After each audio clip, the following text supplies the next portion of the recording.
There's this strong prejudice against people that have dreadlocks. You know, when you're on dreadlocks, you're considered to be a bad person, and you can't even get a regular job. You know, when you go to banks, for example, here in this country, you can't get anybody that has dreadlock working in the bank. So they are already flagged these people as bad people. You know, maybe drunkards, smokers, or whatsoever thing, anything negative that you can think of in the environment. That is what is assigned to people that are on dreadlocks. So that's why this is very much sensitive to me, because at some point I had dreadlocks, I had to cut them because of all these things. Every single person will judge you if you have dreadlocks. So that's the significance of these pieces that I'm working on.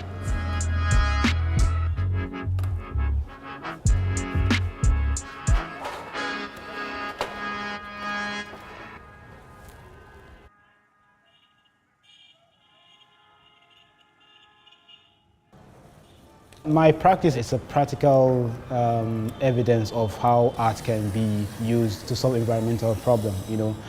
And now my art is what I am using to kind of impact the environment where I live. So they're very much important. A lot of visual artists that are doing great stuff using recycled materials. So it's practical and it's evident.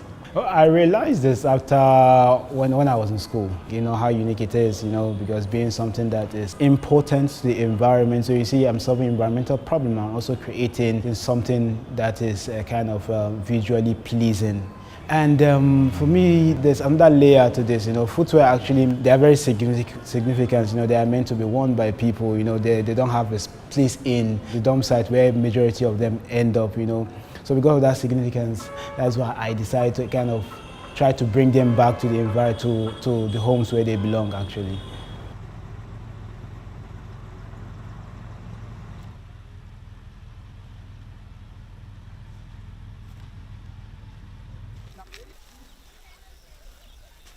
I need to acknowledge where we get these materials from. You know, it's not that much of a safe space, you know, the hygiene parts. Secondly, even through the cost of getting them on the landfills to encounter maybe sharp objects and all that, so you see. And then in this part of the world, everything is a bit sensitive, you know. The people that mere picking footwear, people will ask you, what are you taking, what are you using it for?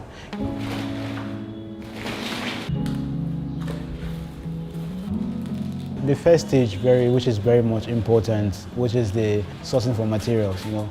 Then comes the cleaning part, because those things are from dump sites, so we have to clean them to disinfect them from every other unwanted stuff that is attached to them. Then comes the part where we have to kind of separate them according to their type and their colors, you know. Before the sketching part, then, because most times I already have references. After sketching, we go through the assembling process. We assemble, and after assembling comes the stitching. After we stitch, then we wash, then we polish the final piece. From start to finish, depending on the size of the piece, it can take between 2 to 3 months or more. There's no color. Every piece that I've created, I used footwear, you know. So every color, every tone, every shade is all from the footwear that we have here. We select, you know, like for example, if you have yellow, in that yellow we have different tones of yellow. So that is how I create the pieces. It's more like a journey. I start from dark, I work from dark to light. So here you can see this is darker than this, and this is darker than this, and this is darker than this. It gives the art this feeling of three-dimensionality. So I already have this bond for children. I love these little children. I don't know why, but maybe like I said earlier, maybe because I'm the eldest. So that connection that I have with children, that is why I chose them. And there's this innocence, there's this tenderness that comes with children, you know. Their willingness to learn, their openness, you know, those are the qualities that fascinates me. That's why I prefer to work with portraits of children than adults. Though I've created a couple of adults, but children are the core part of my practice.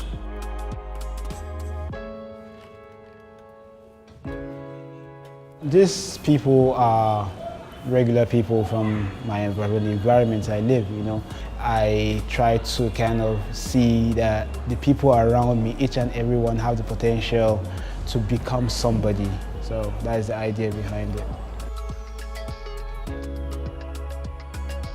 But on the part of recycling, I think a lot of people are actually waking up to our reality that there's an opportunity here and there's a need to do this, you know.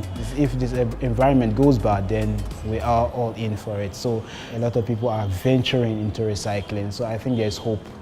There's hope because we can't actually take them away totally, but we can be able to at least manage the waste that we produce and the ones that we have on the landfills.